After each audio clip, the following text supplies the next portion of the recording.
Բարև ձեզ սիրելի հայրենակիցներ, ինչպես գիտեք, ինչպես ավելի վաղ ձեզ ասել էի, պատմել էի, ես դեռևս 2023 թվականից սկսել եմ Արցախյան հերոսամարտի, հերոսապատման մասին գեղարվեստական վեպի շարադրման աշխատանքները և դրանք ավարտեցի 2026 թվականի գարնանը։ Դա 35 տարվա մեր ազգի մակարոնն էր, բայց դրա հետ այդ հերոսական պայքարի հետ միաժամանակ նաև մեր ազգի թիկունքում տեղի ունեցած դավաճանությունները, գործակալական ցանցի աշխատանքը, պայմանավորվածությունները և ցավոք սրտի Արցախի հանձնումը։ Այս վեպը կոչվում է 35, այսինքն Արցախյան 35 տարվա հերոսապատման պատմությունն է, և ես որոշել եմ մինչև վեպի լույս ընծայվելը հատված ընթերցել ձեզ համար։ Սկսում ենք։ Գլուխ առաջին։ Աշնան սառնությունը լեռներից սահելով իջնում էր դեպի լիճ ու բախվելով ալիքներին տարածվում շրջակայքով մեկ։ Ձմեռը մոտենում էր։ Մարդիկ շտապում էին շատ ձուկ որսալ, որ ծխեցնեն ու կարողանան դիմանալ։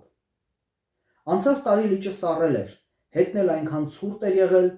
անասելի շատ ձյուն էր եկել։ Տեսնիսի դա տարի ծովն մզիկ պայա,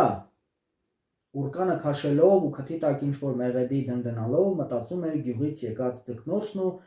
մտքերի մեջ հաշվում, թե ինչքան փայտ պետք է տանի անտառից, որ կարողանա տունը տաքացնել։ Գազն անջատել էին արդեն 2 տարի։ Էլեկտրականությունը ժամով էր։ Ասում էին իշխանության մարդիկ ատոմակայանը փակել են։ Մազութը ծախում են, զբաղված են երկիրը թալանելով։ Հաց չկար, ու ծխեցված ձուկը մարդկանց համար դարձել էր հացին, ընդհանրապես ամեն տեսակի սննդի փոխարինող փրկություն։ Մտքերով տարված ձկնորսը չէր նկատել, որ կողքին եկել կանգնել էր 6-ամյա Զարմիկը։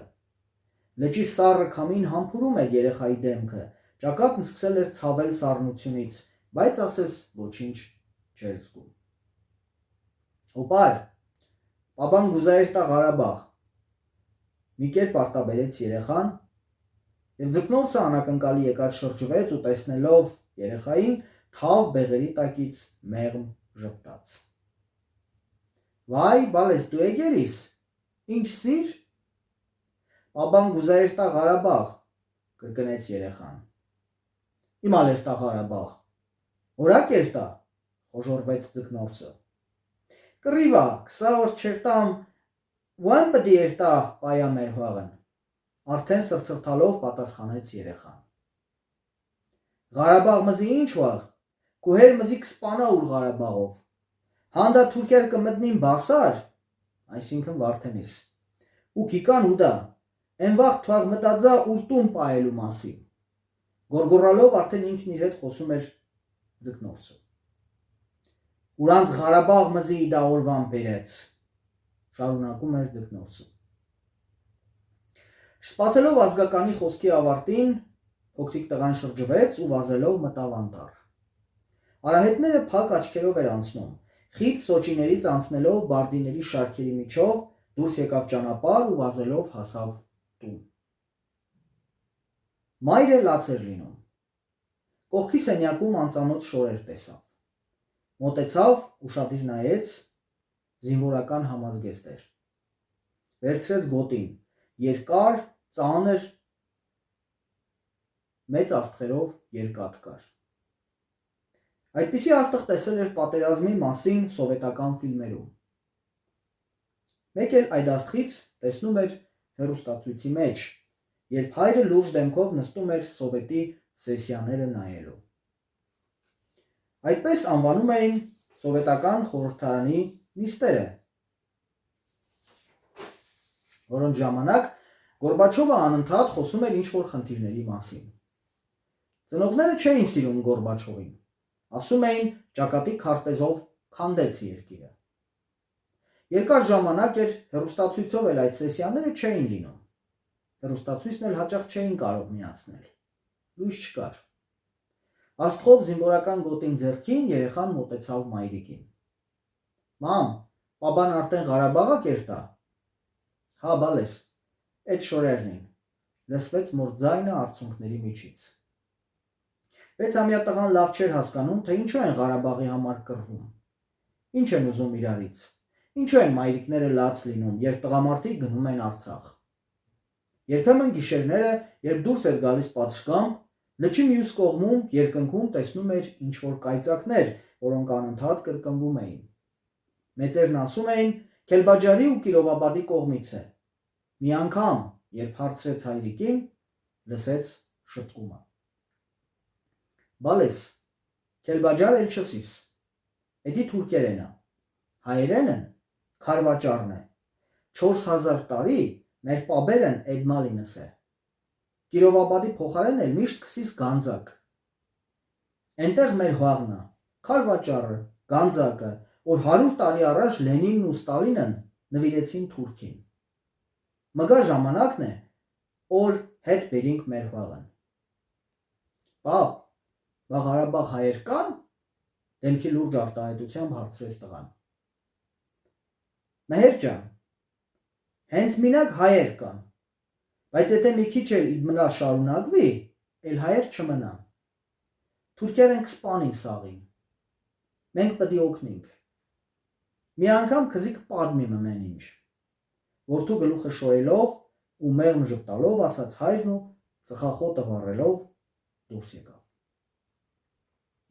Հաջորդ օրերին հայրը տուն չեկավ։ Մեհերը ականջները սրած լսում էր մեծերի խոսակցությունը։ Հարևան Վարդուհին սուրճ խմելիս ասաց, որ եթե թուրքը հասնի մեզ, ինքը կփախնի, կմտնի նկուղ։ Հա, բայց ինչ, մտնի նկուղ որ ինչ է նա։ Ինչի թուրքն չկրնա մտնի պատվալ ու այնտեղ սպանա։ Շարունակ մտածում էր երեխան, բայց սկսել էր հասկանալ հոր խոսքերը։ Պիտի պահենք Ղարաբաղը, որ թուրքերը չհասնեն մեր տներին։ Փաստորեն կրնա հասնի մինչև Վարդուհի տոտայի պատվալ։ Իսկ այնտեղից մինչև մեր տուն 10 քայլ է։ Հայրը անձամբ չէր մասնակցում մարտերին, բայց ներգրավված էր ռազմական այլ աշխատանքների մեջ։ 1992-ի մայիսն էր։ Բերձորը ազատագրվել էր, բացելով Ղարաբաղի ցամաքային կապը մայր Հայաստանի հետ։ Մարդիկ ցնծության մեջ էին։ Շուշին էր մեր ձեռքում։ Մի երեկո հայրը տուն եկավ ու գրկելով 6-ամյա որդուն, խոնավացած աչքերով հարցրեց. Իմ ծար որ մերոնք լաչինն վերցուցին։ Այն ժամանակ քաղաքը դեռ չէր ստացել Բերձոր անունը։ Հետագայում Բերթաձորի պատվին քաղաքը կոչեցին Բերձոր։ Դա ռազմավարական ու պատմական կարևոր վայր էր, որի համար հարյուրամյակներ շարունակ կռիվ են տվել արաբները, պարսիկները, թուրքերը։ Նախկինում կոչվել է Սարալանջ։ Իրականում հենց Սարալանջ է տարածքը։ Տները սարերի ու ձորերի մեջ են, թեք փողոցներով ու ոլորապտույտ ճանապարհներով։ Այստեղ ապրողներին կարող ես նախանձել բնության տեսարանների և մաքրամաքուր օդի համար։ 1920-ից հետո Ադրբեջանի նվիրված Սարալանջը հետագայում անվանվել է Լաչին, իսկ հիմա քաղաքը կրկին մեր ձեռքում է, դառնալով Բերձոր։ Բերձորից հետո սակայն Ադրբեջանն անցավ լայնածավալ ուժեղ հարձակման, գրավելով Ղարաբաղի բազմաթիվ գյուղեր ու քաղաքներ։ Ամբողջ Մարտակերտի շրջանն ընկավ, գրավեցին Ասկերանի ու Մարտունու շրջանների մի մասը։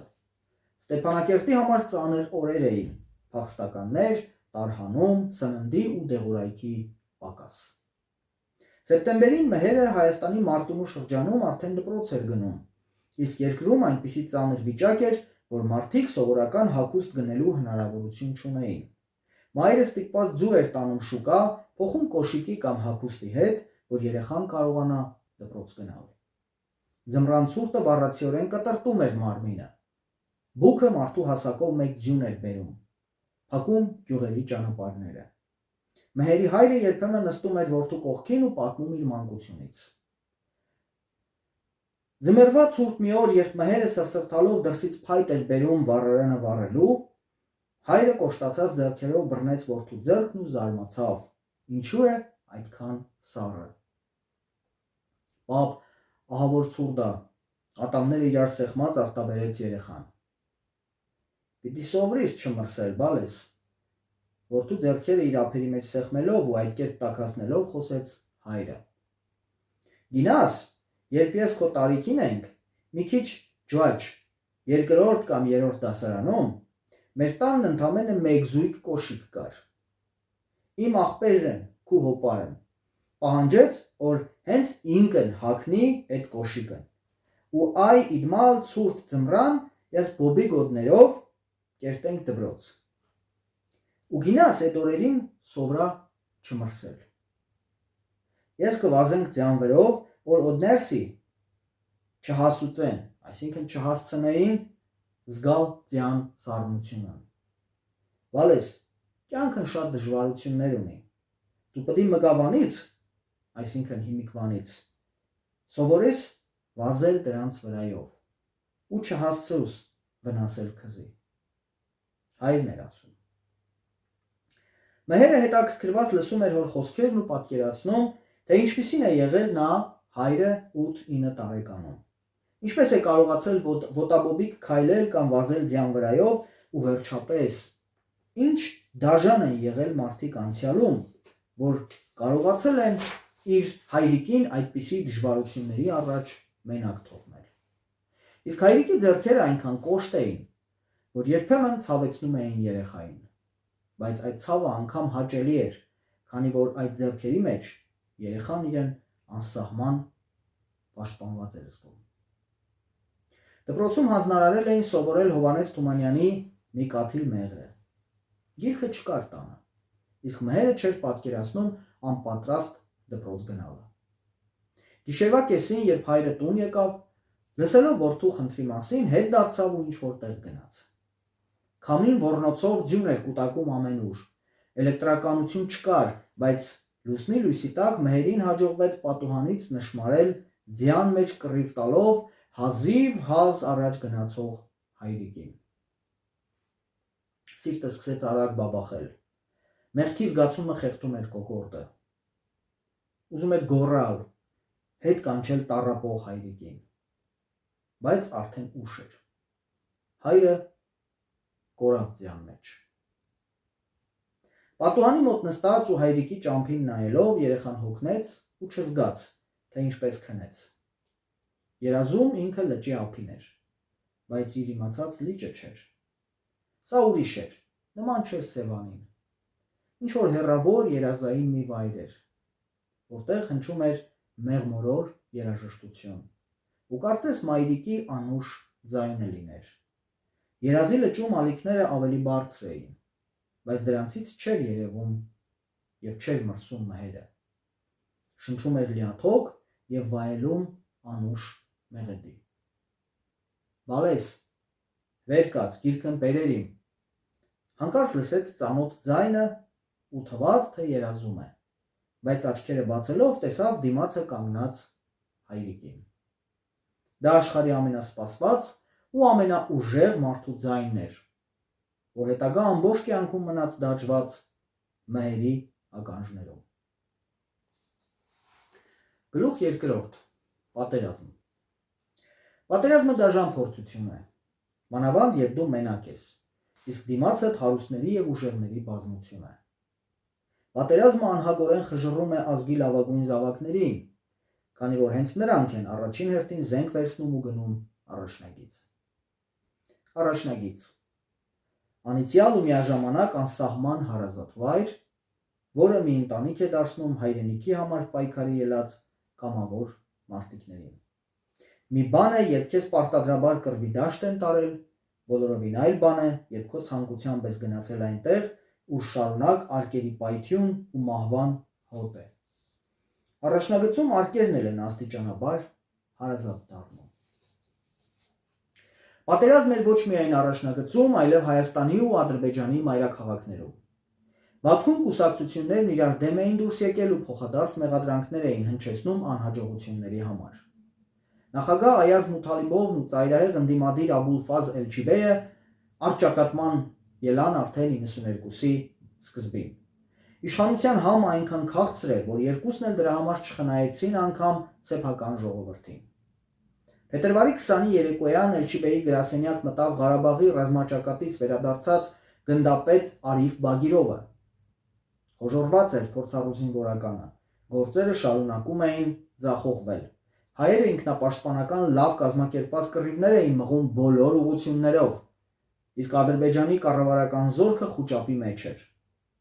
Ամենուր դասալքություն էր, շատերը կամովին գերի էին հանձնվում հայերին, որ փրկեն իրենց կյանքը։ Բայց սա վատնորություն չէ ինձ համար, գնդապետ Բագիրով։ Դու հասկանում ես, չէ՞, որ մենք կարող ենք սա օգտագործել նախագահ Մութալիբովին հեռացնելու համար։ Մորուքը շոյելով ու կիսաժպիտ արձագանքեց Աբուլֆազ Էլչիբեյը։ Նախիջևանում ծնված Աբուլֆազը մտերիմների շրջապատում հայտնի էր իր ֆաշիստական գաղափարներով։ Իրեն համարում էր իսկական թուրք եւ մեծացել էր պանթուրքիզմի ազդեցության տակ։ Նախիջևանում երիտասարդության տարիներին ծանոթացել էր Հեյդար Ալիևի հետ, որը թեպետ իրենից 15 տարի մեծ էր, բայց դարձավ մտերիմ ու գաղափարակից ընկերներից մեկը։ Մեծ Թուրքիայի երազանքով ապրող եւ Քեմալ Աթաթուրքին գաղափարական հայր համարող այս երկու տղաներին միավորում էր նաեւ նույն ազգանունը՝ Ալիև։ Տարիներ անց 1980-ականներին Աբուլֆազ Ալիևը փոխեց իր ազգանունն ու դարձավ Էլչիբեյ, որ նշանակում էր ժողովրդի առաքյալ։ Հեյդար Ալիևը իր կայուն տեղը գտել էր Ադրբեջանի գաղտնի ծառայություններում ու հասցրել դառնալ սովետական KGB-ի սիրելի դեմքերից, հետո հասնել մինչև ղեկավարի պաշտոնի, իսկ հետո ընտրվեց Կոմկուսի գլխավոր քարտուղար։ Աբուլֆազը թեպետ աչքի էր ընկել հակասովետական գաղափարներով ու պանթուրքիզմի քարոզներով, բայց Հեյդարը չէր դադարում նրա հետ ընկերություն անել, հաճախ նաև թաքուն հովանավորել։ ԽՍՀՄ հոգեվարքի օրերին Ադրբեջանում էլ ձևավորվեցին տարբեր շարժումներ, որոնցից առավել ագրեսիվը ընդդիմադիր ազգային ճակատն էր, լուրջ գլխացավանք իշխանության համար։ Ստվերում հայտնված Հեյդար Ալիևի ակտիվ ջանքերով իր պանթուրքիստ ընկեր Աբուլֆազ Էլչիբեյը մտավ ազգային ճակատ, իսկ ամիսներ անց դարձավ այդ շարժման առաջնորդներից մեկը։ Ֆաշիզմը եւ մոլեռանդությունը գերիշխող էր այս կառույցում։ 1990 թվականի հունվարի 11-ին Հեյդարի տուն այցելեց Աբուլֆազը քննարկելու անելիքները։ Լսիր, Աբուլֆազ, դու հասկանում ես, որ սովետական միությունը վաղ թե ուշ մեռնելու է։ Մենք պետք է ավելի առաջ ընկնենք ու անենք այն, ինչ չենք կարողանա անել անկախության հռչակումից հետո։ Թեյը ձեռքին, խոհանոցից դուրս գալով խոսքը սկսեց Հեյդարը։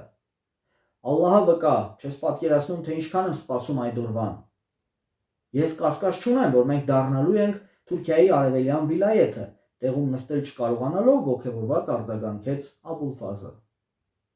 Իրեն հատուկ կես ժպիտով Հեյդարը թեյի բաժակը մեկնեց Աբուլֆազին ու նստելով բազմոցին շարունակեց խոսքը։ Ասես չէր էլ նկատել ընկերոջ ոգևորությունը։ 2 օր առաջ Անկարայից գաղտնի հյուր ունեի։ Մեր թուրք եղբայրները վստահեցնում են, որ Սովետի փլուզումից անմիջապես հետո զորք են մտցնելու այստեղ եւ մեծ Ադրբեջանի հիմքը դնեն։ Իմ երբեմնի գործընկեր Թեոման Քոմանը նամակ է ուղարկել։ Գիտես նրան, Թուրքիայի հետախուզական ծառայության ղեկավարն է։ Ասում է, որ լուրջ ծրագրեր ունեն Ղարաբաղից բացի գրավել նաեւ Հայաստանի Զանգեզուրը, Իրանի Թավրիզի նահանգը եւ եթե հասցնենք, նաեւ Վրաստանի Մարնեուլն ու Ջավախեթին։ Դու պատկերացնում ես, թե մենք ինչ պատմական շրջանում ենք ապրում, Աբուլֆազ։ Ես ինչ առաջադրանք ունեմ, միանգամից վրա բերեց Աբուլֆազը, որ անհամբերությունից նյարդային շարժումներ էր անում ու շարունակ սեղմում մատների հոդերը։ Ավարտին հասցրու հայերի սպանությունները, Բաքվում էլ գործի անցիր, կտրուկ արձագանքեց Հեյդարը։ Աբուլֆազը մի պահ ականջներին չհավատաց։ Սումգայիթի հայերի ջարդերը մարսեցին, հիմա անցնեն Բաքվի։ Հեյդարը կարդաց Աբուլֆազի աչքերի փայլը եւ ոգևորելու համար շարունակեց խոսքը։ Այո, պետք է շարունակես սկսած գործը։ Չմոռանանք, որ այդ անիծյալներն են խանգարում մեր մեծ ճանապարհի ընթացքին։ Պատահական չէ մեծն Աթաթուրքը ասում, որ մեծ Թուրանի ուղին անցնելու է այս փառավոր երկրով։ Այդ անիծյալ ժողովուրդն է փակում մեր ճանապարհը։ Ու գուցե հիմա ժամանակն է, որ մենք հենց Բաքվից սկսենք հայերի ոչնչացման աշխատանքը։ Հեյդար, Դու գիտես, թե ես ինչքան եմ երազում պատմության մեջ մնալ ու հասնել Աթաթուրքի փառքին։ Նա հավերժ է, իսկ ի՞նչն է մեզ խանգարում, որ մենք էլ մեր օրերում այդ փառքը վայելենք։ Իր տենչանքը արդեն չէր թաքցնում Աբուլֆազը։ Այդ պահին ներս մտավ Հեյդարի դասախոս որդին, արտահայտիչ քթով ու անհասկանալի արտահայտությամբ աչքերով բարձրահասակ մի երիտասարդ։ Աբուլֆազին տեսնելով սառը բարևեց, անցավ կողքի սենյակ։ Որդիդ ինձ չի սիրում, Հեյդար, ցածրաձայն դիմեց Աբուլֆազը եւ ձեռքը մեկնելով Հեյդարին հրաժեշտ տվեց եւ դուրս եկավ։ Հեյդարը գիտեր որդու տրամադրվածության մասին, բայց չէր կիսում նրա մտահոգությունները։ Համոզված էր, որ փառատենչ Աբուլֆազին առաջ մղելով ինքը կկարողանա մնալ ստվերում։ Հետո, երբ կփլուզվի սովետական միությունը, հաստատ հենց ինքը կգա իշխանության։ Հեյդարի որդին չէր վստահում Աբուլֆազին, համոզված էր, որ նրա փառասիրությունը կձախողի հոր ծրագրերը եւ կկործանի Ադրբեջանը։ Հայրիկ, մի արա այդ բանը, սենյակից դուրս գալով դիմեց Հեյդարին երիտասարդը։ Մի վստահիր այդ ծաղրածուին։ Սրա նմանները արկածախնդիր են։ Սրանք չեն հասկանում իրենց արածների հետևանքները։ Իլհամ, որդիս, անկեղծ ես ուզում ասեմ։ Գիտեմ, որ սա ծաղրածու է, բայց հենց ծաղրածու է ինձ պետք, որ առանց մտածելու ծրագրերս անի։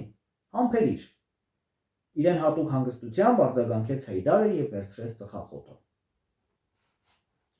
Որոշումը կայացված էր։ Օրեր անց պիտի սկսվեին Ադրբեջանում մնացած հայերի զանգվածային ջարդերը։ Իլհամը բարձրագույն կրթություն ստացել էր Մոսկվայում։ Այնտեղ շատ հայեր կային եւ ուսման ընթացքում հասցրել էր մի քանի անգամ ապտակ ստանալ հայ ուսանողների կողմից։ Բնավորությամբ ինքնամփոփ երիտասարդը Բաքու վերադառնալուց հետո կենտրոնացել էր պանթուրքիզմի գաղափարախոսության ուսումնասիրության վրա ու ավելի մեծ ատելություն ձևավորել հայերի նկատմամբ։ Դրան գումարվել էին նաև Մոսկվայում ուսանողական նվաստացուցիչ հուշերը եւ հայերի նկատմամբ ատելությունը հասել էր գագաթնակետին։ Իլհամը երազում էր սպանված տեսնել բոլոր հայերին։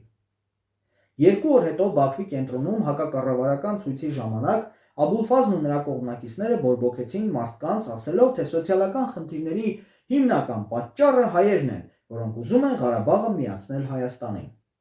Իսկ այնտեղ ճնշում ու կողոպտում են ադրբեջանցի բնակիչներին։ Հեյդարը օգտագործել էր KGB-ում իր ունեցած կապերն ու ճշտել Բաքվում բնակվող հայերի հասցեները, դրանք տվել Աբուլֆազին։ Սա էլ հունվարի 13-ի հանրահավաքի ամենաթեժ պահին հայտարարեց, թե ինքը գիտի հայերի, թշնամի հայերի գտնվելու վայրերը։ Կատաղած ամբոխի աչքերը փայլատակեցին հայի արյուն տեսնելու մոլուցքով ու մարդիկ անգիտակցաբար սկսեցին առաջ շարժվել։ Րոպեներ անց Աբուլֆազին մոտեցան 2 երիտասարդ տղաներ ու ականջին փսփսացին, որ բարեկամը բեռնատար մեքենաներով ապրանք է ուղարկել։ Բարձրանալով դրանցից մեկի բեռնախցիկ, Աբուլֆազը տեսավ մեծ քանակությամբ երկաթե ձողեր եւ դաշույներ։ Հասկացավ, որ Հեյդարի նվերն է հայերի հարցերը լուծելու համար։ Ամբոխը զինված էր։ Ապա մարդկանց խմբերի բաժանեցին, դրանց ղեկավարներ նշանակեցին, որոնց Աբուլֆազը տվեց հայերի բնակության հասցեները, ակնարկեց, որ շատերի դռան վրա իրենց մարդիկ արդեն խաչ են նկարել, որ ավելի հեշտ լինի գտնելը։ Ամբոխը գործի անցավ։ Բաքվում հայերի կոտորածը դարձավ Սովետական միության պատմության վերջում ամենաարյունոտ դեպքերից մեկը։ Աբուլֆազ Էլչիբեի վարկանիշը հետագա ամիսների ընթացքում բարձրանում էր մեծ արագությամբ։ Հեյդարը ստվերում հետևում էր Աբուլֆազի գործողություններին, որոնք թափ էին հավաքում Սովետական միության հոգեվարքին զուգընթաց։ Ի վերջո, միությունը ձևականորեն կար, բայց փաստացի գոյություն չուներ արդեն։ Իսկ Կոմկուսի առաջին քարտուղար Աբուլֆազ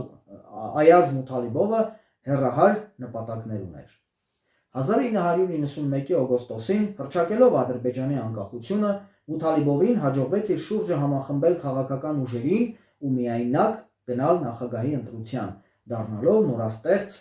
պետության առաջին նախագահը։ Այդ ժամանակ Ղարաբաղի հակամարտությունը նոր էր մտնում բախումների փուլ, եւ նախագահ Մութալիբովը փորձեց բնում խեղդել անկախության ձգտող Ղարաբաղի հայերին։ Արձագանքը ցավոտ էր։ Ղարաբաղում սկսվեց ազատագրական պայքար։ Աբուլֆազ Էլչիբեի եւ Հեյդար Ալիևի համար դա լավ առիթ էր ազատվելու նախագահ Մութալիբովից։ 92-ի փետրվարի 20-ի երեկոյան Էլչիբեի գրասենյակ մտավ Ղարաբաղի ռազմաճակատից վերադարձած գնդապետ Արիֆ Բագիրովը։ Խոժորված էր փորձառու զինվորականը։ Գործերը շարունակում էին ձախողվել։ Հայերը ինքնապաշտպանական լավ կազմակերպված կռիվներ էին մղում բոլոր ուղղություններով, իսկ Ադրբեջանի կառավարական զորքը խուճապի մեջ էր։ Ամենուր դասալքություն էր։ Շատերը կամովին գերի էին հանձնվում հայերին, որ փրկեն իրենց կյանքը։ Բայց սա վատ նորություն չէ ինձ համար, գնդապետ Բագիրով։ Դու հասկանում ես, չէ՞ որ մենք կարող ենք սա օգտագործել նախագահ Մութալիբովին հեռացնելու համար։ Մորուքը շոյելով ու կիսաժպիտ արձագանքեց Աբուլֆազ Էլչիբեյը։ Ղարաբաղի մայրաքաղաք Ստեփանակերտից 7 կիլոմետր հեռավորության վրա մի ադրբեջանաբնակ գյուղ կար՝ Խոջալու։ Հայերը նախատեսել էին ազատագրել գյուղը առաջիկա օրերին։ Այդ մասին զգուշացրել տեղի բնակիչներին, առաջարկելով դուրս գալ անվտանգ ճանապարհ։ Գնդապետ Բագերովից իմանալով այդ մասին, Աբուլֆազը շտապեց զանգել Նախիջևան ու խոսել Հեյդարի հետ։ Նա արդեն Նախիջևանի խորհրդարանի ղեկավարն էր։ Կարծում ես կկարողանանք մարդկանց տրամադրել, լսելով Աբուլֆազի առաջարկը, հարցրեց Հեյդարը։ Չկասկածես մեկ վայրկյան։ Ես գազազած ամբոխին կառավարելու փորձ ունեմ, իր ծղրտացող ձայնով անհամբեր վերաբերեց Աբուլֆազը։ Մի մոռացիր Բաքվի հայերի պատիժը։ Ես պատվով կատարեցի խոսքս։ Լավ, արա, բայց այնպես, որ մենք ոչ մի տեղ չերևանք։ Թող հայերի ձեռքերին քսվի այդ ադրբեջանցիների արյունը։ Խոսքը ավարտեց Հեյդարը եւ կախեց լսափողը։ Օրեր անց հայերը անցան գրոհի ու գրավեցին Խոջալուն։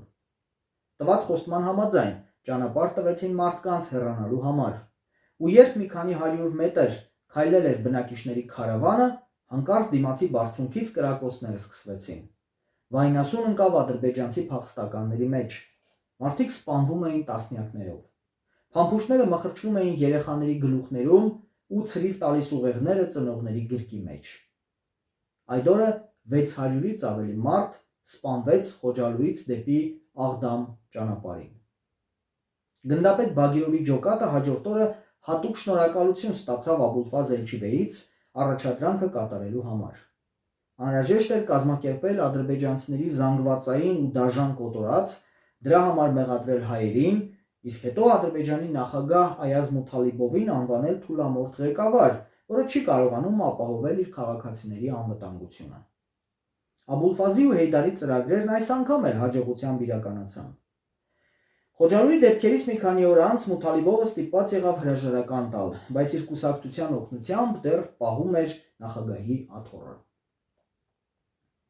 Ադրբեջանում իշխանության պայքարի խառնաշփոթ էր, իսկ Ղարաբաղի հայերը մեկը մյուսի հետևից ազատագրում էին նորանոր բնակավայրեր։ 1992-ի մայիսի 8-ին հայերը ազատագրեցին Շուշին, իսկ 10 օր անց մայիսի 18-ին Լաչինը։ Հայերը բացեցին ճանապարհը, որով Ղարաբաղը ցամաքային կապ ունեցավ Հայաստանի հետ։ Այդ օրը,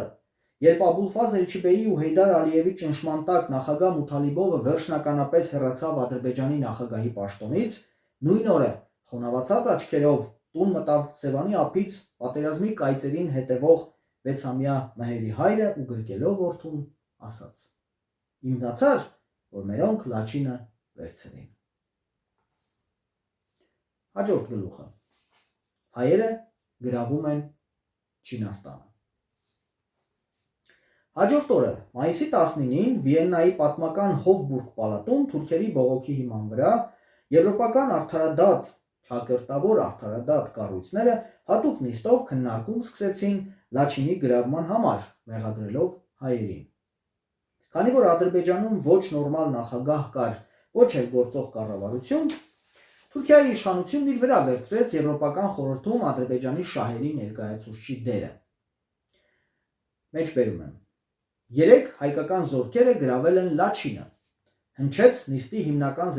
զեկուցողի հայտարարությունը։ Նիստը թարգմանվում էր 6 լեզվով։ Ֆրանսերենի թարգմանիչը հանդիսավոր փոխանցեց ֆրանսերեն տարբերակը։ 3 Հայաստանի բանակը գրավել է Չինաստանը։ Վայրկյաններ անց դահլիճում իրարանցում սկսվեց։ Չինաստանի ներկայացուցչին սկսեցին մոտենալ ու անհանգստացած հարցնել, թե ինչպես է դա եղել։ Սկանդալ էր հասունանում։ Չին դիվանագետը տեղից վեր կացավ ու վազեց դեպի դուռը։ Նիստը ստիպված ընդհատվեց։ Միջանցքում վազվզում էին պաշտոնյաներն ու շտապում զանգահարել իրենց երկրներ։ Մեծ արագությամբ սկսեցին աճել միջազգային բորսաների գները, վայրկյանների ընթացքում նավթի գները աստղաբաշխական բարձունքների հասան։ Չինաստանը գոյություն չունի։ Նոր աշխարհակարգ է ձևավորվում։ Ինչ որ մի փոքրիկ երկիր, որի տեղը դեռևս ոչ բոլորը գիտեն, հանկարծ կարողացել է գրավել աշխարհի գերտերության կարգավիճակի ձգտող Չինաստանը։ Պեկինից չինական պատվիրակության ղեկավարի տեղակալի կարգավիճակում Եվրոպա մեկնած փորձառու դիվանագետ Վեյդուն Չժոուն դժվարությամբ էր շնչում։ Աչքերի առաջ մտնել էր։ Միջանցքում քայլելիս մի պահ նույնիսկ պատից բռնվեց, որ վայր չընկնի։ Չէր կարողանում պատկերացնել, որ շուրջ մեկ դար առաջ վերջապես իր անկախությունը հռչակած հայրենի երկիրը նորից կորցրել է այդ անկախությունը։ Ինչպես կարող էր դա պատահել ու այդքան արագ։ Այս մտքերով մի կերպ հասավ աշխատասենյակ։ Օգնականին խնդրեց արագ կապ հաստատել Պեկին։ Ու մինչ հեռախոսակապի մյուս կողմից կհասցնեին վերցնել լսափողը, Վեյդունը մտածում էր ինչպես փրկել ընտանիքը, ուր գնալ։ Հասցրել էր տարբերակներ մտքով անցկացնել, պետք է արագ կազմակերպել ինքնապաշտպանական մարտեր, հավանաբար պարտիզանական կռիվներ կսկսվի ամբողջ Չինաստանով մեկ։ Գուցե ինքը մոտենա Հայաստանի ներկայացուցչին ու փորձի հասկանալ, թե ինչպես հնարավոր կլինի խաղաղ ճանապարհով լուծել այդ վեճը։ Իսկ ինչ վեճ։ Ինչ վեճ կարող է լինել հսկա Չինաստանի եւ փոքրիկ Հայաստանի միջև։ Ինչպես է հնարավոր եղել մի քանի ժամում գրավել ամբողջ Չինաստանը։ Այս մտքերի մեջ չնկատեց, որ Պեկինից պատասխանեցին զանգի։ Վեյդուն Չժոուի ձայնը դողում էր, չէր կարողանում հարցը ձևակերպել արտաքին գործերի փոխնախարարին։ Վերջապես իր մեջ ուժ գտավ հարցի տեսքով ասելու այդ սարսափելի լուրը։ Չինաստանը ինչպես գրավեցին։ Հեռախոսակապի մյուս կողմում մի քանի վայրկյան լռություն էր։ Հետո փոխնախարարը կարճ ասաց, որ ինքը հյուրեր ունի եւ չի կարող ամեն կատակի վրա ժամանակ ծախսել։ Վեյդունին խորհուրդ տվեց Եվրոպայում այդպիսի հիմար կատակներ չանել։ Թուլացած ոտքերով Վեյդունը մտավ ներկայացուցչության ղեկավարի սենյակ։ Լայն ճակատով ու թավ մազերով տղամարդը արագ թղթերն էր կարգի բերում։ Սենյակում այս ու այն կողմ թափված թղթերից երևում էր, որ գլխավոր դիվանագետը նյարդային ապրումներ է ունեցել։ Արագ ասաց, որ պետք է գնան դահլիճ, կարծես մի բան պարզ է դարձել։ Ինչ որ բան արդեն պարզվել էր։ Դիվանագետները վերադարձան դահլիճ, փորձեցին արհեստական ժպիտներով շարունակել նիստը, բայց բոլորի դեմքին արդեն դրոշմված էր նյարդային լարվածությունը։ Ֆրանսերենի թարգմանչին փոխել էին։ Պարզվեց, որ սխալ էր հասկացել հայտարարության բանավոր տեքստը եւ սխալ էր թարգմանել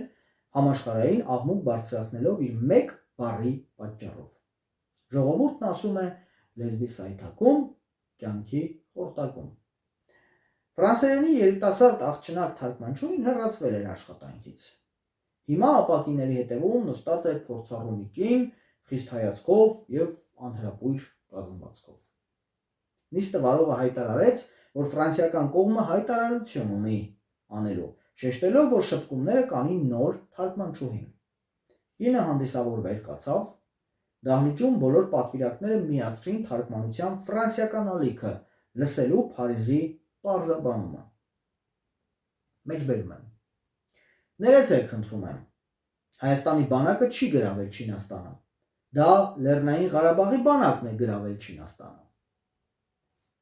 Իրականում լաչին բառի արտասանությունը շատ նման է ֆրանսերեն Չինաստան բառին՝ լա-չին։ Սա էլ թյուրիմացության մեջ էր գցել թարգմանիչներին։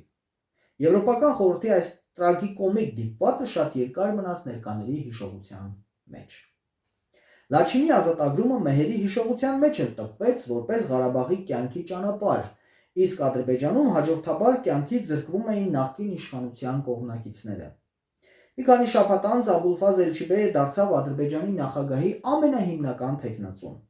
Ծղրտացող ձայնով անհավասարակշիռ այդ մարդը կարողանում էր համոզիչ խոսել ու իր շուրջը համախմբել ամբոխին։ Սիրում եմ բոլորիդ,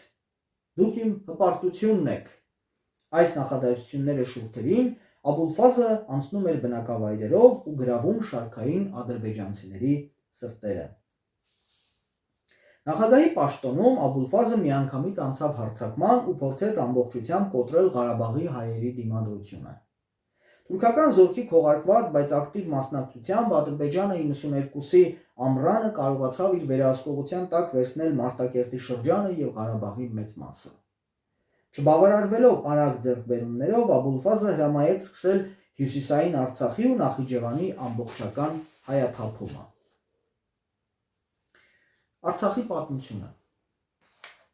1921 թվականին Լենինի ու Ստալինի որոշմամբ Ադրբեջանին հանձնված Ղարաբաղի մեջ մտնում էին ոչ միայն Ստեփանակերտը, Շուշին, Մարտակերտը, Մարտունին, Ասկերանը, Խարվաճառը, Վարանդան, Բերձորը, այլ նաև ավելի հյուսիսում Գանձակը, Գետաբակը, Բանանցը, Գետաշենը,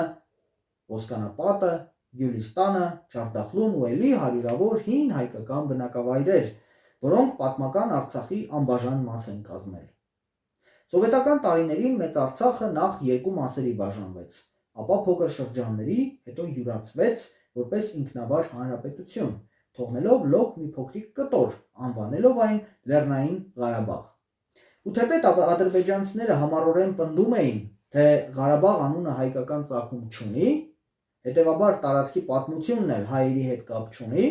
մոռանում էին ասել, որ այդ բառի ծագումը պարսկական է։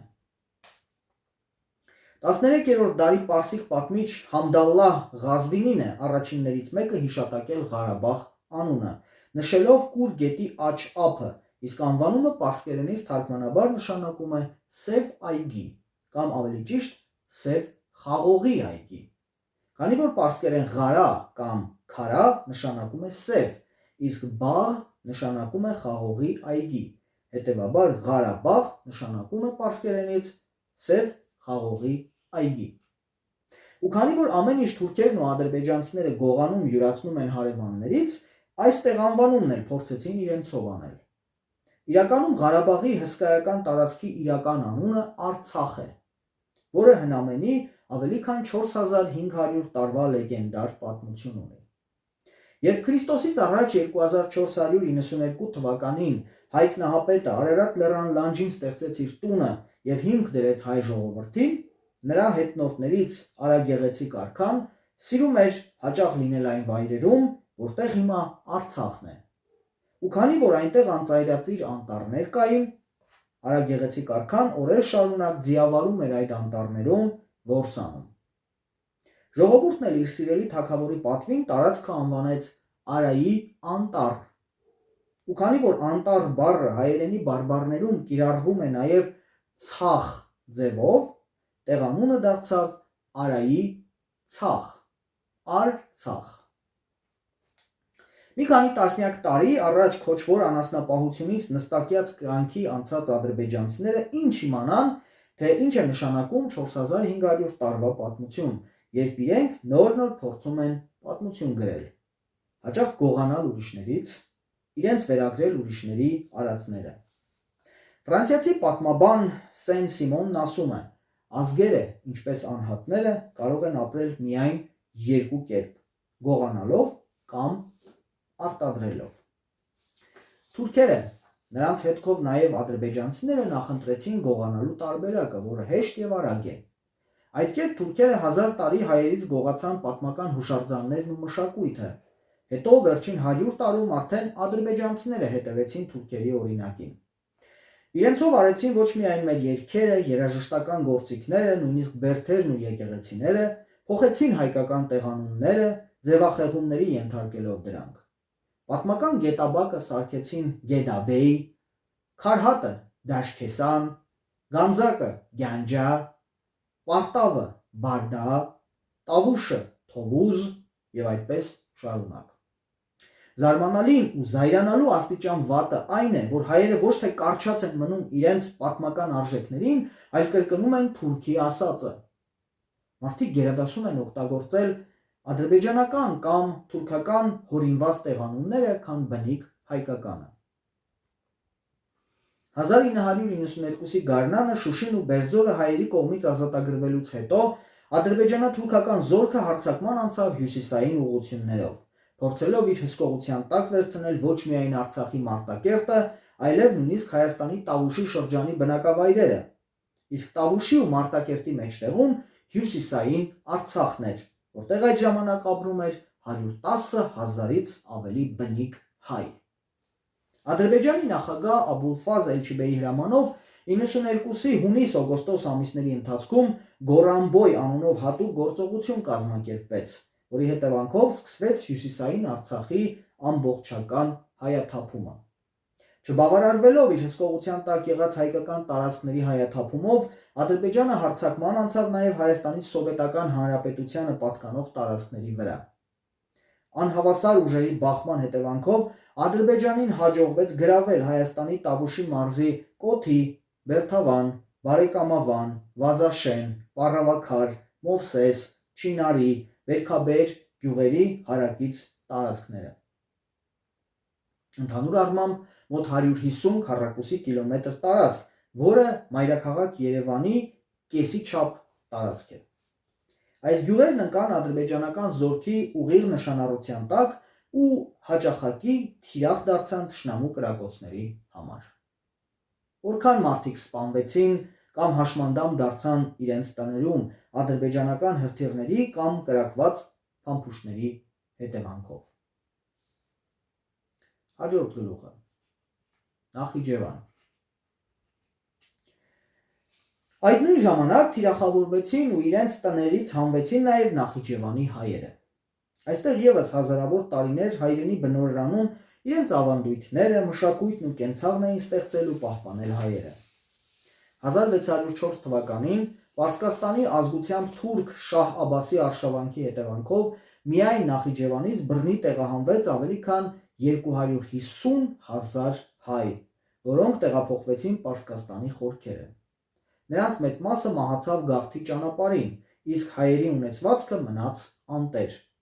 Մինչև նրանց տներում հաստատվեցին քոչվոր ցեղեր, հատկապես ղզլբաշներ, թուրքեր,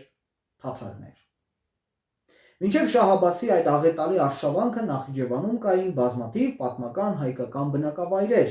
որոնցից առավել հռչակավոր էին Ագուլիսը, Ջուղան, Շահ-Թախտին, Նորադուզը, Փառանամեջը, Արծվանիստը, Որդուարը, Սանդրուքը, Բջնակը, Վանանդը, Սղնան, Դարպասը, Աբարանը։ Ու թեև 1604-ից հետո հայերի փոխարեն այստեղ հաստատվեցին օտար քոչվոր ցեղեր, բայց ժամանակի ընթացքում հայերը նորից վերադարձան ու տեր կանգնեցին իրենց պապենական ունեցվածքին։ Քոչվորները չեն կարող նստակյաց կյանք վարել, ուստի թուրքերը, թաթարներն ու ղզլբաշները հիմնականում շարժվեցին այլ կողմեր ասպատակությունների, թալանի եւ նրանցից միայն շատ քիչ մարդ մնաց հայերի կողքին ապրելու եւ նստակյաց դառնալու։ 1918 թվականի դրությամբ Նախիջևանում կար 45-ից 50 հայկական գյուղ, բայց թուրքական կազմակերպված հարձակումների հետևանքով սկսեց հայերի երկրորդ բռնագաղթը հայրենիքից։ Եթե 19-րդ դարի կեսերին ցարական ռուսական մարդահամարի տվյալներով Նախիջևանի շուրջ 60% բնակչությունը հայեր էին, ապա 1920-ին նրանց թիվը նվազել էր մինչև 20%։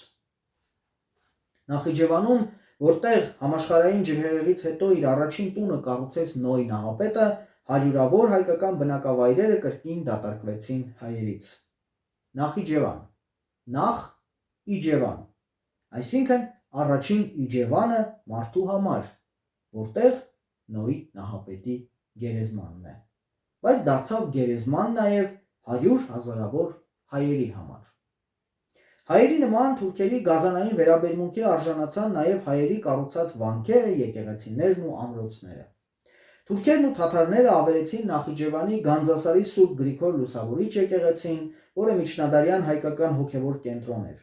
Քարահունջի Քրիստոսի հարության եկեղեցուց ավերակներ մնացին։ Նախիջևանի ամրոցը թեպետ միջնադարյան պաշտպանական համալիր էր, բայց հայկական լինելու համար հարձակման ենթարկվեց թուրքական բարբարոսների կողմից, նույնպես նաև Շաքիի ամրոցը, Սասունի ամրոցը և ուրիշ բազմաթիվ կառույցներ Նախիջևանում։ Պատմական հայկական Նախիջևանում ապրելու հնարավորություն գտան մի քանի տասնյակ հազար հայեր, որոնցից շատերը ստիպված էին մոռանալ իրենց ազգային ինքնության մասին ու ենթարկվել թշնամու ավանդույթներին և օրենքներին։ Տարիների ընթացքում այդ հայերից շատերն էլ լքեցին Նախիջևանն ու երասխով բնակություն հաստատեցին խորհրդային Հայաստանում։ Աբուլֆազ Էլչիբեյի երազանքը։ Մեկը մյուսին ուղեկցող ռազմական հաջողություններից ոգևորված Էլչիբեյը սակայն հայտարարեց, որ Թուրքիան է իր թիվ 1 դաշնակիցը, չթաքցնելով պանթուրքիզմի իր հակումները։ Նկատելի լարվեցին Ռուսաստանի և Ադրբեջանի հարաբերությունները։ Հեյդար Ալիևին դա դուր չէր գալիս, բայց Էլչիբեյը կարծես դուրս էր եկել վերահսկողությունից։ Հաճախ չէր պատասխանում Հեյդարի զանգերին, անտեսում էր պայմանավորվածությունները։ Դու երևի ճիշտ էիր, Իլհամ։ Որդու հետ հեռախոսազրույցի ժամանակ մի անգամ անկեղծացավ Հեյդարը, ափսոսանք հայտնելով Էլչիբեյին իշխանության բերելու համար։ Նա չի կառավարում ինքն իրեն։ Արդեն պատկերացնում է, որ թուրքական աշխարհի առաջնորդն է, մեր ժամանակների Աթաթուրքը։ Իսկ այդ ընթացքում Էլչիբեյը այնքան էր հեռուն գնացել, որ Ադրբեջանում իր ունեցած հաջողությունները փորձում էր տարածել հարևան երկրների վրա։ Թուրքերին խորհուրդներ էր տալիս, իսկ Ռուսաստանի նախագահ Ելցինի հետ հանդիպմանը պահանջեց չխառնվել տարածաշրջանի ներքին խնդիրներին։ Դա նկատելիորեն զայրացրել էր հյուսիսային արջին։ Շուտով ես ոտքերս կդնեմ Գյոյչայի լճերում, ջրերում, նկատի ունի Սևանա լիճը, և թեյ կխմեմ այնտեղ։ Հայերից դատարկեցի Դաշքեսանը, այսինքն Քարհատը, Գյանջան, Գանձակը, Նախիջևանն ու Աղդերեն, այսինքն Մարտակերտը, կդատարկեմ նաև այդ անիծյալների ամբողջ երկիրը։ Հայաստան չկա, Երևանը պատկանում է Ադրբեջանին ու վերջ։ Խելահեղ հաճույքով աջ ու ձախ ասում էր Էլչիբեյը, խոստանալով գրավել ոչ միայն ամբողջ Ղարաբաղը, այլև ամբողջ Հայաստանը և Սևանա լիճը դարձնել ադրբեջանական ներքին լիճ։ Սևանա լիճը վերջին 100-ամյակում շատ է ձգել Ադրբեջանի գիտնականներին ու իշխանությանը։ Լճին տիրանալու հեռահար նպատակներով սովետական տարիներին ադրբեջանցիները տասնյակ հազարներով վերաբնակեցվեցին Սևանի ափամերձ վայրերում, հատկապես Վարդենիսի շրջանում, որը անմիջապես սահմանակցում էր Ադրբեջանին։ Խորհրդային տարիներին Վարդենիսի լեռնաշղթայի արևմտյան հատվածում Սևանա լճի ավազանն էր, Վարդենիս ճամբարակ շրջաններով ու փոքրիկ գյուղերով։ Այստեղ էլ զանգվածաբար ադրբեջանցիներ հաստատվեցին, փորձելով աստիճանաբար փոքրամասնություն դարձնել էթնիկ բնիկ հայերին։ Սևանա լճի ամբողջ արևելյան ափի երբեմնի հայկական գյուղերը անվանափոխվեցին, դառնալով ադրբեջանաբնակ Կզլքենդ, Գյունե, Շիշկայա, Գյոյսու, Սովետքենդ և այլն։ Ադրբեջանական ծրագրերում միշտ արդիական էր հնարավոր հակամարտության ժամանակ անջատողական պայքար մղել ու Վարդենիսի ադրբեջանցիներին ոտքի հանելով լիճը կամ դրա մի հատվածը միացնել Ադրբեջանին, Վարդենիսով ու շրջակա գյուղերով հանդերձ։ Վարդենիսից Սևանա լճի ափով ընթանալիս արևմտյան հատվածներում փռված են իրենց հնագույն պատմության բաճկի ընկնող բնակավայրերը՝ Լիճք, Արծվանիստ, Գետաշեն, Ձորագյուղ, Երանոս, Վարդաձոր և մյուսները։ Նախիջևանի նման մինչև 1604 թվականը այստեղ էլ ծաղկող տարածք էր, կոտ հսկա քաղաքով։ Միջնադարյան հայկական այդ քաղաքը այնպիսի համբավ ուներ, որ այստեղ էին հանգրվանում նաև Մետաքսի ճանապարհի առևտրականները, կոթից անցնելով Արցախ ու Պարսկաստան։ Կոթի արվարձանն էր համարվում պատմական Եղեգնագյուղը, որտեղ մինչև այսօր կա 5000 տարվա դամբարանադաշտ, Կիկլոպյան ամրոց, միջնադարյան գյուղ, որը նախկինում կոչվել է Պողոսի գյուղ։ Այստեղի բնակիչները հարևան գյուղերի հետ միասին մշտապես եղել են թշնամու դեմ համառ պայքար մղող, նույնիսկ դաժան, ինչի համար ստացել են արյունախում մականունը։ Եղեգնագյուղն էլ 1604-ին ամբողջ կոթի հետ միասին հայաթափվել է Շահ Աբբաս առաջինի կողմից, ապա այստեղ հաստատվել են թուրքեր ու թաթարներ, գյուղը անվանելով Գյոլ, որ թարգմանաբար նշանակում է լիճ։ Սևանա լճին շատ մոտ լինելով այստեղ հողի խոնավությունն ու բերքատվությունը շատ բարձր է, ինչի համար քոչվորները լիճ են անվանել գյուղը։ 1829-30 թվականներին ռուս-թուրքական պատերազմից ու Ադրիանապոլսի պայմանագրից հետո այստեղ են հաստատվել Արևմտյան Հայաստանի Մուշից ու Ալաշկերտից գաղթած հայերը։ 1946 թվականից գյուղը ստացել է հայկական, բայց ոչ հին անունը, անվանակոչվելով Լիճք։ Եղեգնագյուղի ճակատագիրն են ունեցել նաև կոթի մյուս բոլոր ենթակա բնակավայրերը, այդ թվում Արծվանիստը։ Այստեղ կա դեռևս ուրարտական ժամանակների Օցաբերդ ամրոցը, որը հենակետ էր վերահսկելով շրջակա տարածքները։ Այստեղ նույնիսկ հսկայական սեպագիր արձանագրություն կա ուրարտական ժամանակների հաջողությունների մասին։ Արծվանիստում է նաև 903 թվականին կառուցված Վանևան կամ Սուրբ Գրիգոր Լուսավորիչ եկեղեցին, որտեղ հուղարկավորված է 914 թվականին արաբական արշավանքի ժամանակ զոհված հայոց թագավոր Սմբատ I Բագրատունին։ 17-րդ դարում հայաթափված Արծվանիստը հետագայում կրկին իրենցով են արել թուրք-թաթարական քոչվոր ցեղերը, այն անվանելով Ալաչալու, ինչը թարգմանաբար նշանակում է բազմերանգ բլուր։ Եվ իրականում բլուրների վրա տեղավորված այդ բնակավայրը այնքան գեղեցիկ է իր բազմերանգ բուսականությամբ ու ծաղիկներով, որ խորհրդային կարգերի ժամանակ գյուղը կրկին ստացել է իր հայկական անվանումը՝ Արծվանիստ, արծվի բնակավայր, արծիվների բնակավայր։ Կոթ մեծ քաղաքի շրջակայքի հնագույն ու մշակութային մեծ արժեք ունեցող բնակավայրերից էր նաև Շողագան, որի մասին 980 թվականին հիշատակում է Հովհաննես 6-րդ դրացխանակերտցի կաթողիկոսը։ Շողագան կամ Շողվագը նշանակում է շողեր հագած։ Գյուղը սարերի ու ձորերի մեջ է, բայց արևը այստեղ այնքան շատ է, որ թվում է ամբողջովին շողեր է հագել։ Սյունյաց Մարիամ իշխանուհին այստեղ կառուցել է Շողագավանք շքեղ վանական համալիրը, որը միջնադարում համարվում էր կրթության ու կրոնագիտության խոշոր կենտրոն։ Այստեղ էլ բռնի հայաթափումից հետո հաստատվում են թուրքեր ու թաթարներ, աղավաղելով ու փոխելով գյուղի անվանումը, եւ միայն 1921 թվականից գյուղը անվանակոչվում է Ձորագյուղ։ Կոթի կենտրոնական հատվածն էր Սյունի նախարարական տոհմի Հայկազուն ճյուղի իշխանանիստ Ավանը։ Հենց այստեղ էլ հայկազուն իշխանները 9-րդ դարավերջին կառուցել են հռչակավոր կոթավանքը, որպես տոհմական դամբարան։ Վանքից քիչ հեռու կանգնած են հարյուրավոր խաչքարեր, որոնցից յուրաքանչյուրը հայկական ճարտարապետության գլուխգործոց է։ Հենց այդ խաչքարերի շնորհիվ էլ բացահայտվում է հայկական ժողովրդական խոսքի իրական արժեքը։ Լույս իջավ շիրիմին։ Հողի վրա պառկեցված խաչքարերը նաև ծառայել են որպես հուղարկավորված մարդկանց շիրմաքար։ Եվ երկար տարիների ընթացքում, երբ հող են դարձել ննջեցյալները, նրանց ոսկորների ֆոսֆորը բնության օրենքի համաձայն սկսել է դուրս գալ հողից։ Ու քանի որ հողը ծակելով հասել ու դիպչել է խաչքարին, դրա կողքերից է ձգտել դեպի երկինք։ Գիշերվա ժամերին խաչքարի տակից դուրս եկող ֆոսֆորը լույս է ճառագել, եւ մարդկանց թվացել է, թե լույս է իջել ննջեցյալի շիրիմին։ Կոթի պատմական այս բնակավայրը 1604 թվականի բռնի հայաթափումից հետո եւս դարձել է որջ թուրք-թաթարական քոչվորների համար, ենթարկվելով ավերների ու թալանի։ Բնակավայրի անվանումը փոխել են դարձնելով թուրքական ծագման Ադիաման, սակայն խորհրդային տարիներին վերահայացվեց, փոխելով Գետաշեն, գետերով շեն բնակավայր։ Բոլոր այս պատմական հայկական բնակավայրերը մշտապես պայքարել են թուրք-թաթարական արշավանքների դեմ։ 1918 թվականին թուրքերին հաջողվել էր կարճ ժամանակով գրավել այս գյուղերը,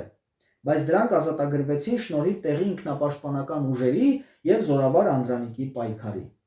Կոթի շրջակա գյուղերը կրկին դարձան հայկական, ձևավորվեց Մարտունու շրջանը, մոռացվեց կոթը եւ ստեղծվեց նոր իրականություն, ձևավորված արդեն ոչ թե տեղի բնիկ հայերի, այլ Մուշից, Ալաշկերտից գաղթած հայերի կյանքով։ մոռացվեց պատմական անցյալը, թե ինչպիսի փառավոր հայկական հայրենիք է այստեղ եղել 1604 թվականից առաջ, եւ մարդկանց պատմությունը այստեղ կարծես սկսվեց 1830-ականներից հետո,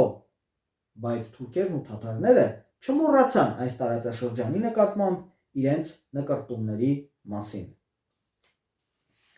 Թաթարից ու թուրքից ադրբեջանցի դարձած քոչվորները հայտարարեցին, թե երբեմնի կոթի տարածաշրջանը եւս իրենց պատմական հայրենիքն է, այն անվանելով Քարանլыk, ու ցավալին այն է, որ նույն թուրքերի պատճառով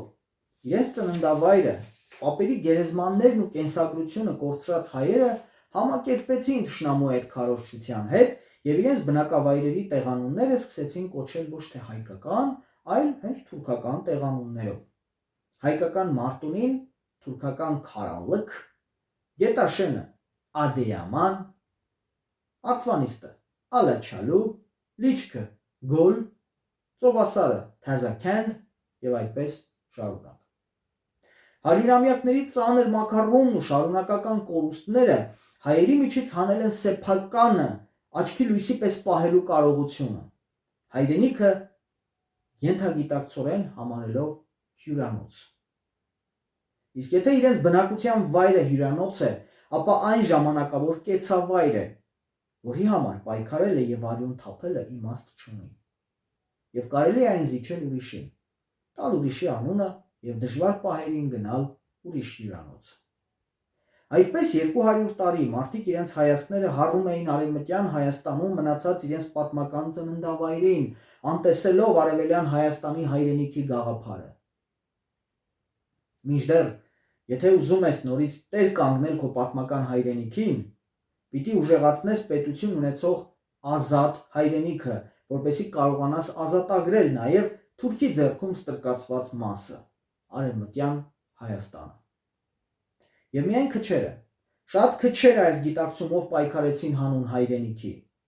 ազատ պահելով Մարտունին, Վարդենիսը, ամբողջ Սևանի ավազանը եւ մասնակցելով Արցախի հյուսիսային շրջանների ազատագրմանը։ 1992-ին պատերազմը այնքան էր թեժացել, որ Հայաստանի ու Ադրբեջանի զորքերը խիստ փոփոխական հաջողություններ էին ունենում։ Հյուսիսային Արցախում, Մարտակերտում, Տավուշում ադրբեջանցիների ունեցած հաջողությունների ֆոնին, տեսնելով հայկական կողմի ակտիվ պատրաստությունները հակահարձակման համար, Թուրքիայի իշխանությունները քննարկում էին Հայաստանի դեմ լայնածավալ հարձակում սկսելու հարցը։ Այս տեղեկությունը Միացյալ Նահանգների նախագահ Ջորջ Բուշ ավագին հասցրեց Հայաստանի դեսպանը։ Բուշը շտաբ կարգով հեռախոսակապ հաստատեց Թուրքիայի վարչապետ Սուլեյման Դեմիրելի հետ։ Վարչապետ Դեմիրել, ես ձեզ կոչ եմ անում զսպվածություն ցուցաբերել եւ ռազմական ինտերվենցիայից զերծ մնալ։